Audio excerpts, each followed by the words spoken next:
Bom dia a todos, aqui é o Ilquias do canal Ilquias Magal. Olha só, que tal você, né, colocar aí para intercessão também na sua vida. Pessoas que moram na Europa, que acompanham a gente aqui, você comece a ponderar, né, sobre isso, porque eu acredito, e isso aqui é a minha opinião, tá? Então não é o que eu li. Eu creio que até o ano de 2023, metade ali de 2023, nós vamos ver as economias, em especial no Ocidente, olha, chegar ao colapso total, né? E essa matéria aqui é muito interessante.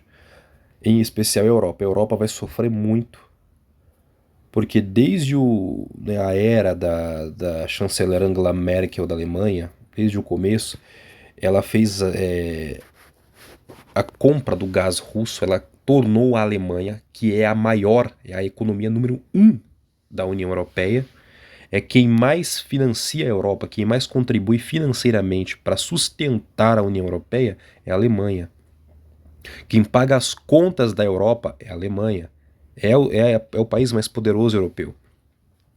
Só que essa aproximação da Merkel com Putin da Rússia tornou a Alemanha extremamente um país vulnerável. Não é? Por quê? Porque ela tornou o país alemão dependente do gás russo. Ou seja, se a Rússia viesse, que sempre, né, desde a época da União Soviética, a Rússia sempre foi um país que não dava para confiar. E uma hora ou outra eles iam se levantar contra a Europa e poderiam usar como arma contra a Europa a energia. Bom, chegamos nesse tempo, está já acontecendo. Durante o governo do ex-presidente dos Estados Unidos, ele teve um encontro com os líderes da OTAN, da Europa, e ele falou: olha, vocês ficam comprando e dando bilhões e bilhões de dólares para comprar gás da Rússia, mas só que vocês, na hora de se defender, contam com a defesa dos Estados Unidos para proteger vocês. Então isso foi uma reclamação dele e que agora o atual governo americano já está impondo a força sobre os europeus. Olha, sancione, corte o gás russo e comece a criar outras dependências, porque esse aí já era. Agora essa matéria do últimos acontecimentos do canal Hoje no Mundo Militar é interessante porque traz um artigo de opinião com análises bem baseadas, né, bem respaldadas, dos efeitos na economia caso a Rússia corte o gás que ela ainda manda para a Europa. Vamos lá? Quanto o gás russo pesa na economia da Europa? Os efeitos da G fora do ambiente militar ecoarão por anos, conforme a situação se arrasta na Ucrânia, sem previsão ou estimativa de acabar, ficando claro que ninguém quer ceder no conflito, e justamente por causa disso, os danos causados pela G fora do ambiente militar terão efeitos que ecoarão por vários anos, talvez até mesmo por décadas. Dependendo do que ainda pode se desenrolar nessa situação, pois a tensão entre a Rússia e potências ocidentais está apenas aumentando, uma pergunta crítica vem à tona. Quanto o fator do gás natural pesa na questão econômica da Europa? E por isso, por que ainda ignoramos o peso do petróleo, minérios, alimentos, etc., nesse cálculo? E no caso do gás, o Nord Stream 1, um gasoduto vital para a Alemanha e a Rússia. A maior economia da Europa, a Alemanha e outras nações da zona do euro são profundamente dependentes do gás que flui pelo gasoduto, que recentemente fechou para manutenção, provocando pânico nos governos locais. Caso a Rússia não reativasse, a situação seria próxima da catastrófica. Bancos, agências reguladoras e agência de análise financeira como a Goldman Sachs Research estimam que um desligamento completo poderia aumentar os custos de energia doméstica na Europa para mais de 65%, ou cerca de 500 euros por mês. Imagina aumentar o preço para você ter energia na sua casa, para as pessoas, um aumento de 500 euros por mês pagando energia. Você pode ter certeza que a insatisfação do povo ia derrubar vários governos, né? Isso aí vai causar. A primeira coisa que vocês vão ver acontecer é a insatisfação do povo que vai se revoltar contra os preços. O pior é que esse dano atinge em cheio justamente as chamadas indústrias de entrada, aquelas que são a base de outras indústrias, tal como produtos químicos, cimento e indústrias pesadas. A Alemanha e a Itália podem ter que reduzir seu uso de gás em até 80%. Caso tal situação ocorra, a economia da zona do euro, nas melhores estimativas, encolheria no mínimo 2%, só até março de 2023, com o PIB da Itália e da Alemanha caindo para pelo menos até 4 a 3%, respectivamente. Afinal, há cerca de 25% do consumo de energia, de 25% do consumo de energia primária na Europa vindo do gás natural. Você imagina? Essas indústrias, né? Vamos pegar aqui a indústria de químicos, de materiais químicos, a de cimento e indústrias pesadas, elas são a base. Essas indústrias é as que fazem as outras acima funcionarem. E é justamente as principais indústrias que sustentam todas as outras indústrias, depende aí pelo menos um quarto do que a mantém funcionando vem do gás da Rússia. Olha que loucura. Olha que loucura que a Europa fez. A GNC já veio num momento muito ruim, pois o mercado de gás já estava complicado em janeiro de 2022, ou seja, os preços do gás já estavam altos mesmo antes da invasão da Rússia na Ucrânia. Além disso, conforme a Europa vai se aproximando do outono e em seguida do inverno, o consumo de gás aumenta drasticamente para cerca de 2,5 vezes o nível do consumo do verão. Logo, se a Europa não obtiver gás russo suficiente, poderemos ver uma redução de até 65% da indústria alemã, dependendo do tamanho da diminuição e até uma eventual parada total do fluxo de gás.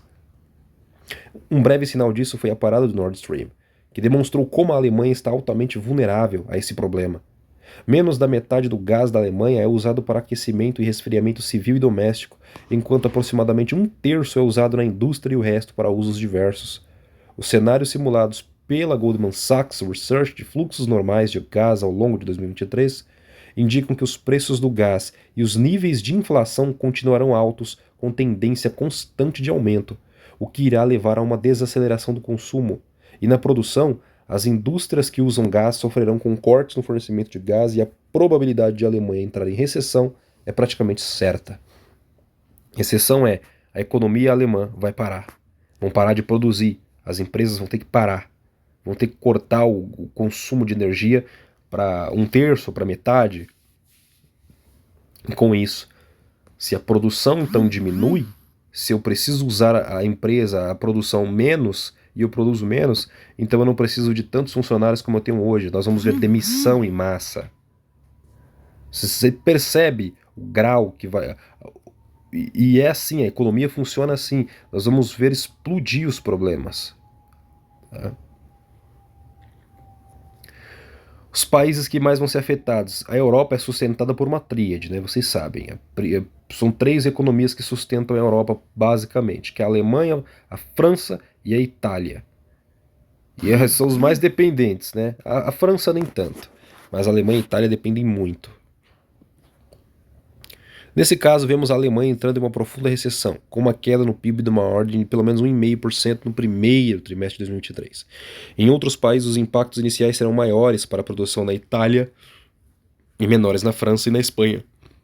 Não se pensa, a França não vai sofrer tanto, porque a França, além de ter muitas usinas, né, nucleares funcionando, e já está construindo mais, o Macron anunciou, ela não depende tanto do gás. O gás para a França não é tão alto a dependência.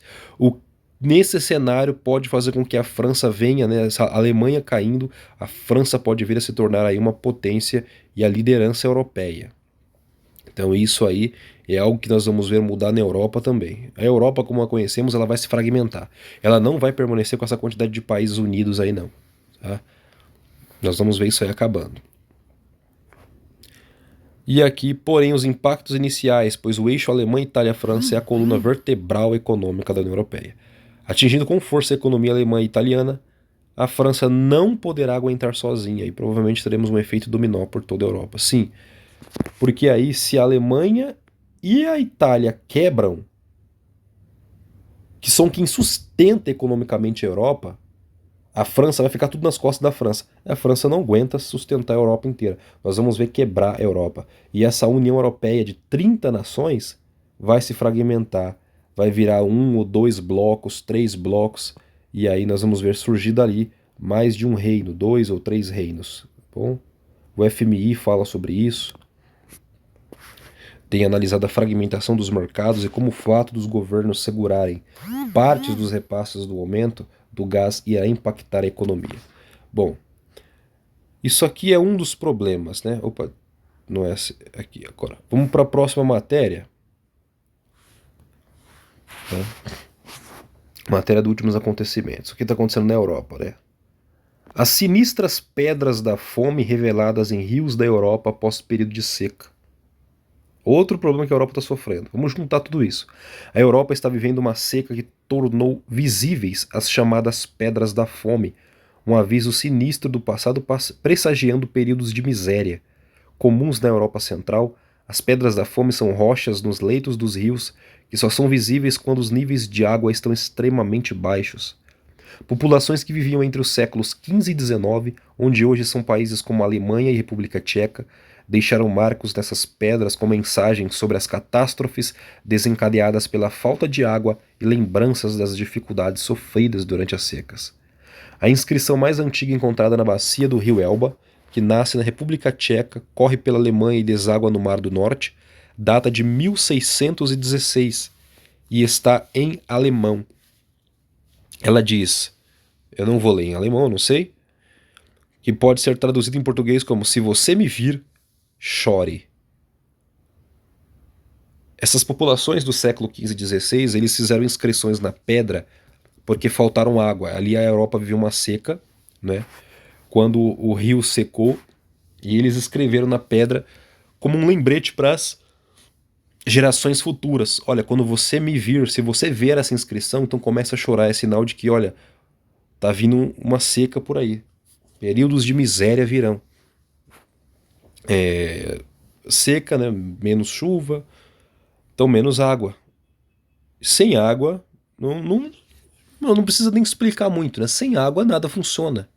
Sem água, as indústrias vão ter que parar, né? As pessoas vão parar. Sem água, nada flui, nada funciona sem água. E nós vamos ter perda de vidas nos rios, a vida marinha, né? Marinha não, né? No rio. E isso vai causar um dano muito grave. E aí as pessoas vão ter que reduzir drasticamente o seu padrão de vida. A Europa está caminhando, mas para se tornar nem segundo mundo, é o último mundo de tanta miséria que virá. E as escrituras vai deixar claro isso, eu vou mostrar para vocês em textos bíblicos, tá bom? Essa pedra específica é particularmente famosa porque os habitantes da região esculpiram as datas das secas severas em sua superfície, de acordo com um estudo publicado em 2013 por uma equipe tcheca.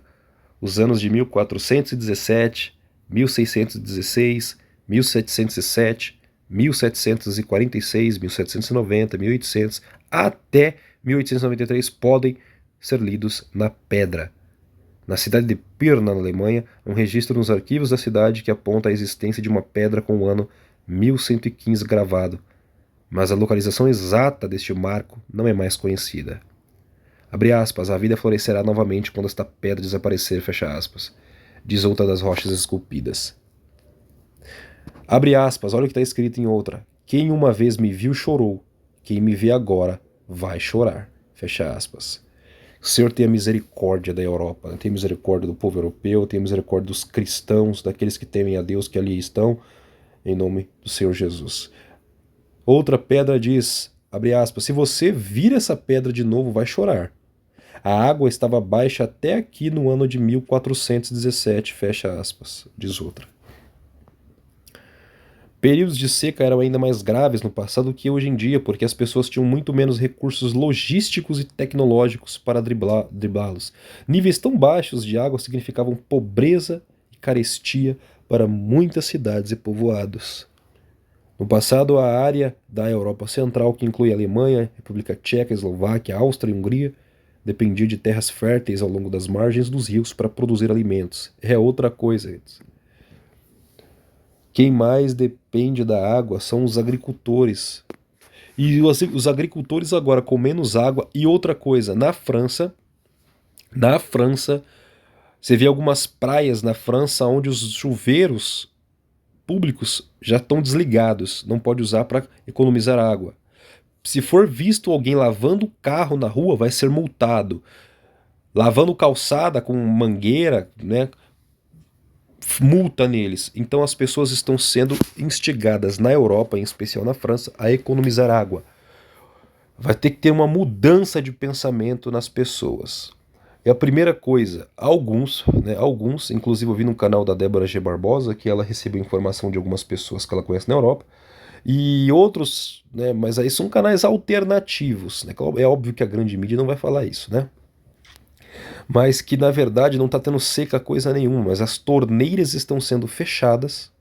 Eu vou usar essa analogia, porque a Europa, quem domina a Europa, quer atingir os agricultores. Eles querem destruir a agricultura europeia. Por quê? Porque sem água os agricultores não poderão produzir a quantidade de alimentos que eles produzem. Vai vir uma inflação gigantesca sobre a Europa e o mundo. E os agricultores não conseguirão sustentar suas terras, seu agronegócio. E aí então essas pessoas vão lá e compram a terra delas, ou o governo toma a terra delas, porque vai ficar insustentável. Vamos lá? A seca arruinava as plantações e tornava difícil ou impossível a navegação nos rios por onde chegavam alimentos, suprimentos de todos os tipos e carvão para cozinhar, ameaçando o sustento das famílias que viviam ao longo da margem dos rios. Então, depois das secas vinham as fomes, por isso as pedras são conhecidas como Hungerstein, né, pedras da fome na Alemanha. As pedras se tornaram visíveis diversas vezes ao longo do século XX, incluindo 1918, em um período em que coincidiu com a crise gerada pela Primeira Guerra Mundial. Também há marcos e diversas pedras dos anos de... Olha, isso mesmo. As pedras se tornaram visíveis diversas vezes ao longo do século XX, incluindo em 1918, em um período que coincidiu com a Primeira Guerra Mundial, né? Então, sirva para vocês entenderem, né? Que crises, fome, falta de água, essas nações que vão ver seus povos com fome, seus governos necessitados de recursos, isso sempre foi motivo para iniciar um conflito. Eles vão tentar invadir outras nações para roubar produções, para obter recursos. Você entenda isso no macro. Se uma pessoa, um cidadão comum, um ser humano, ele em estado de fome, ele vê o filho e os seus filhos dentro de casa passando fome e não tem de onde tirar, e se ele tentar de tudo e não conseguir, ele vai tentar roubar, tá? Porque ele quer ver ele quer sobreviver. Então você imagina uma nação. Uma nação é a mesma coisa. Se faltar água e começar a faltar comida, quebrar a economia, o país estiver devastado e o povo descontrolado, vai ter que gerar uma força ali para conter o povo e vai ter que surgir recurso. Então você comece a pensar. Nos últimos anos, 2003, 2015 e 2018, o fenômeno da seca em intervalos muito curtos tornou-se a manifestação mais proeminente das mudanças desse negócio aí na Europa Central. Não pode falar aqui. Então, são lembranças do passado, tá bom? E que a Europa agora, além do corte de gás da Rússia, que é para quebrar a economia, para parar a produção, né? Por quê? Aí vem a falta de água. O que estão causando na Europa não é brincadeira. Não é brincadeira. Então isso aqui é um anúncio do que está por vir. Olha, a Rússia corta o gás, a produção vai ter que parar, e aí ao mesmo tempo a água também não tem mais, a seca. Então sem água, a produção de alimento, a agricultura vai sofrer drasticamente, nós vamos ver muita inflação, os preços, e claro, preço da energia, do consumo, você vai ter que usar menos, então até as famílias vão ter que mudar os seus consumos. Isso no longo prazo, acredito que nem longo, no médio prazo, isso vai irritar muito as populações. Olha só, seca extrema. Nas últimas semanas, a França e a Espanha tiveram que fazer racionamento de água devido a uma seca severa. O governo francês declarou que o país enfrenta a pior seca da história. fonte é a BBC. Então, irmãos, vamos para o que a Bíblia diz, né? A Bíblia tem umas mensagens claras do que está por vir. Primeira coisa, eu vou trazer para você um texto, tá? Do profeta Zacarias, Zacarias vai trazer uma mensagem interessante sobre os europeus, tá? Por quê? Primeiro, o capítulo, Deus convoca o povo para se arrepender e começa com a visão dos cavalos. Olha só, aos 24 dias do mês 1º, que é o mês de Sebat, no segundo ano de Dário, veio a palavra do Senhor ao profeta Zacarias, filho de Baraquias, filho de Ido, dizendo: Olhei de noite e vi um homem montado num cavalo vermelho. Primeira coisa que ele viu. Primeira coisa que vai acontecer, irmãos, é G civil. E ele estava parado entre as murtas que estavam na baixada, e atrás dele estavam cavalos vermelhos, malhados e brancos. E eu disse: Senhor meu, quem são estes? E disse meu anjo que falava comigo: Eu te mostrarei quem são estes. Então respondeu o homem que estava entre as murtas e disse: Estes são os que o Senhor tem enviado para percorrerem a terra. E eles responderam ao anjo do Senhor que estava entre as murtas e disseram: Nós já percorremos a terra, e eis que toda a terra está tranquila e quieta. Né? Nós vivemos isso, né? A terra ficou bem quieta, parada mesmo durante a pandemia, né? Então o anjo do Senhor respondeu e disse: Ó Senhor dos exércitos, até quando não terás compaixão de Jerusalém, aquela coisa toda. Não vou focar nisso aqui. O Senhor promete a restauração. E aí, segunda visão, os chifres e os artesãos. E levantei os meus olhos e vi eis 4 chifres, lembrando que quando Alexandre cai, 4 chifres surgem no mundo. 4 reinos, o mundo é dividido e dado a 4 generais. Perfeito?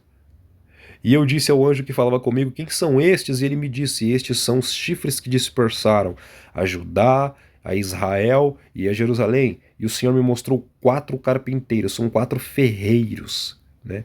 Porque são chifres de ferro. Então eu disse: quem vem estes fazer? E ele me falou dizendo: Estes são os chifres que dispersaram a Judá, de maneira que ninguém pôde levantar a sua cabeça. Estes, pois, vieram para os amedrontarem, para derrubarem os chifres dos gentios, que levantaram o seu poder contra a terra de Judá para espalharem.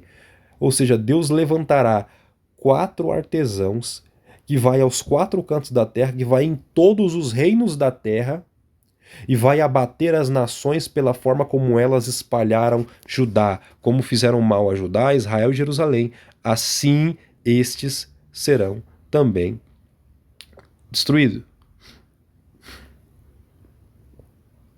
Até aí, né?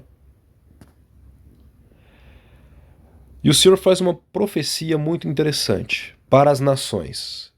Zacarias 2,8 diz: Porque assim diz o Senhor dos Exércitos: Depois da glória ele me enviou às nações. Então é uma profecia para as nações que vos despojaram, que são as nações que dispersaram Israel. Lembrando-vos, se você for a carta da ONU, quando Israel foi criado em 1948, tá bom? Foi decretado que Jerusalém não seria de ninguém, Jerusalém é das nações, é uma cidade internacional. Então cada país tem um pedaço daquela nação. Porque as nações do mundo inteiro dividiram Jerusalém e agora querem dividi-la em 2 para dar uma capital para Israel e outra para os palestinos. Então vamos lá, o que o Senhor fala para estes? Depois da glória ele me enviou as nações que vos despojaram, porque aquele que tocar em vós toca na menina do seu olho. Porque eis aí levantarei a minha mão sobre eles, e eles virão a ser a presa daqueles que os serviram. Assim sabereis vós que o Senhor dos Exércitos me enviou. Um sinal de que o juízo de Deus está vindo contra o mundo e que estamos chegando no momento final é que Deus vai fazer com que as nações que os gentios fizeram suas servas, oprimiram, né? O que a Europa fez com a África, irmãos? O que a Europa fez na África e no Oriente Médio? Né? Não foi colonização, não. Foi extorquir, foi roubar, foi humilhar, foi destruir. foi sangrar, foi isso que eles fizeram. E aí Deus está dizendo, eles virão a ser presa daqueles que os serviram. Olha a quantidade de imigrantes muçulmanos dentro da Europa, a quantidade de migrantes africanos dentro da Europa que só aumenta dia após dia, e Deus está dizendo, eu vou fazer com que eles vão virar presa, eles agora vão ser oprimidos por aqueles que eles oprimiram, e vai acontecer, está acontecendo. Vamos para mais textos, né? Vamos pro principal das profecias bíblicas, né? Uma delas, o primeiro, o terceiro selo, né? Havendo aberto o terceiro selo, ouvi dizer o terceiro animal, vem ver. E olhei e eis um cavalo preto, e o que sobre ele estava sentado tinha uma balança em sua mão. E ouvi uma voz no meio dos 4 animais que dizia, uma medida de trigo por um dinheiro, e 3 medidas de cevada por um dinheiro, e não danifiques o azeite e o vinho. Então, crise alimentar mundial. Fome. O cavalo da fome é o terceiro. E o quarto, havendo aberto o quarto selo, ouvi a voz do quarto animal que dizia, vem ver. E olhei, e eis um cavalo amarelo, e o que estava sentado sobre ele tinha por nome Morte, e o inferno o seguia, e foi-lhes dado poder para eliminar a quarta parte da terra, com espada, e com fome, com mortandade, e com as feras da terra. Então, nós estamos vendo esses dois. Não é amarelo, esse cavalo é esverdeado, cavalo baio. Então, esses dois. Primeiro, olha só, o primeiro é o anticristo.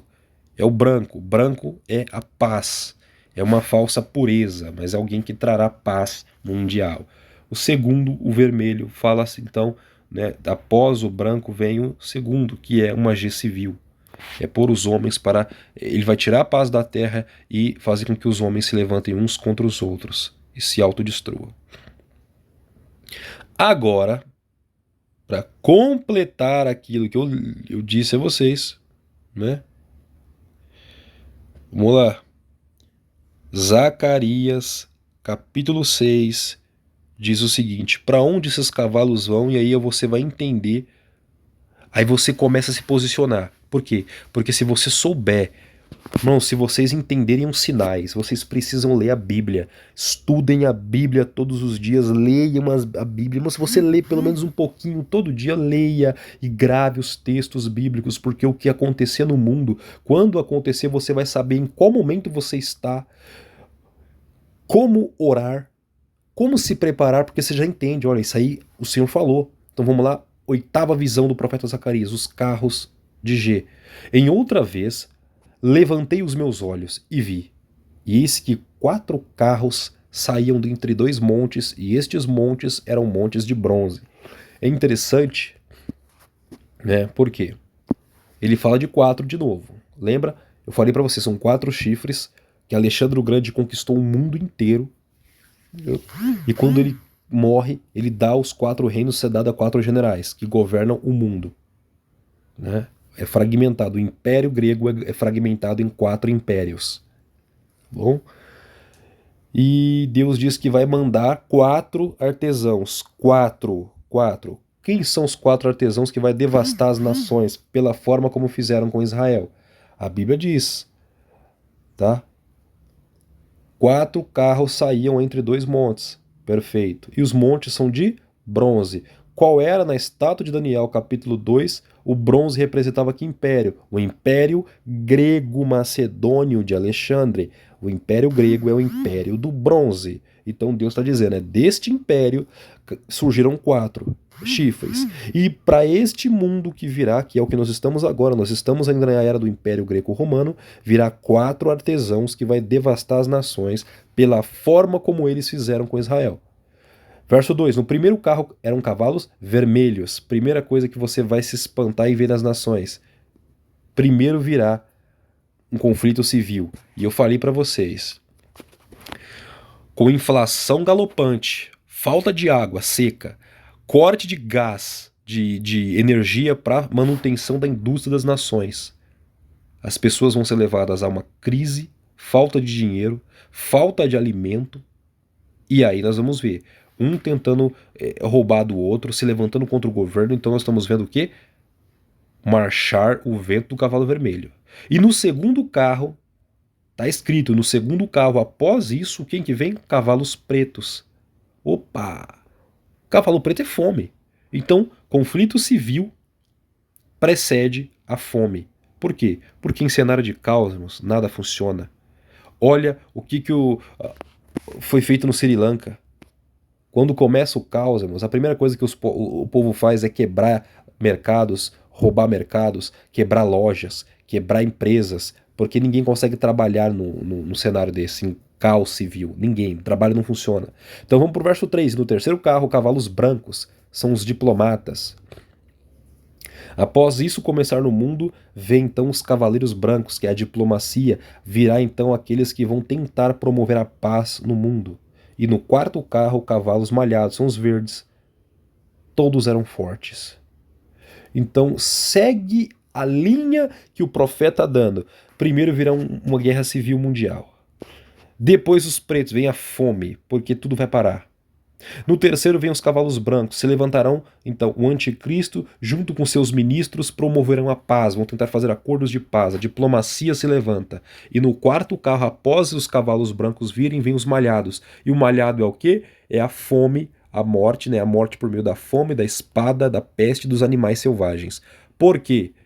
Porque não vai ter outro caminho. Para você conseguir impor a paz no mundo, tem de se levantar então um governo tão poderoso e forte que consiga esmagar qualquer dissidência no mundo, e estes serão precedidos pelos cavalos brancos da paz, e eles imporão a paz por meio do cavalo que é a morte.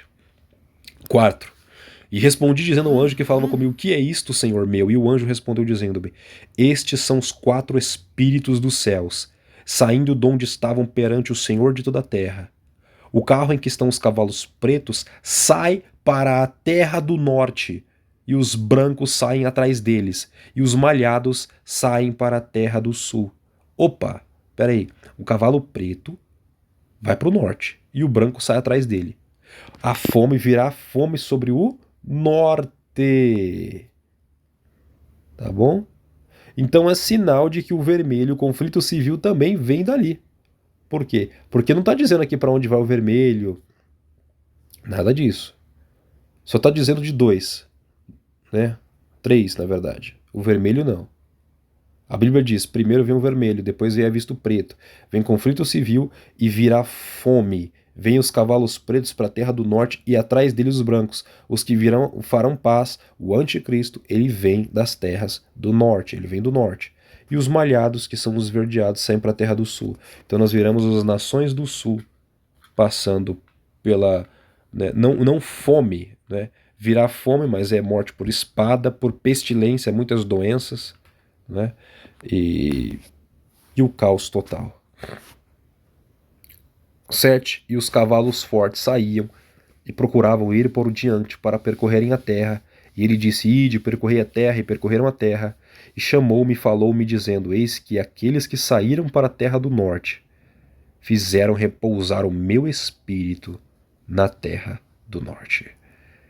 E eu acredito piamente, irmãos, do mesmo jeito que virá essa devastação mundial, enquanto o mundo estará em caos, Deus vai derramar do Espírito dele sobre o seu povo neste tempo. Deus vai derramar do seu Ruach, da tua Ruach HaKodesh sobre todo o seu povo. O seu Espírito Santo encherá os teus servos, que serão poderosos em fazer milagres e operar sinais e para salvar muitas almas na terra. E eu vou mostrar para vocês que diante disso tudo, o Senhor tem uma profecia para mim e para você.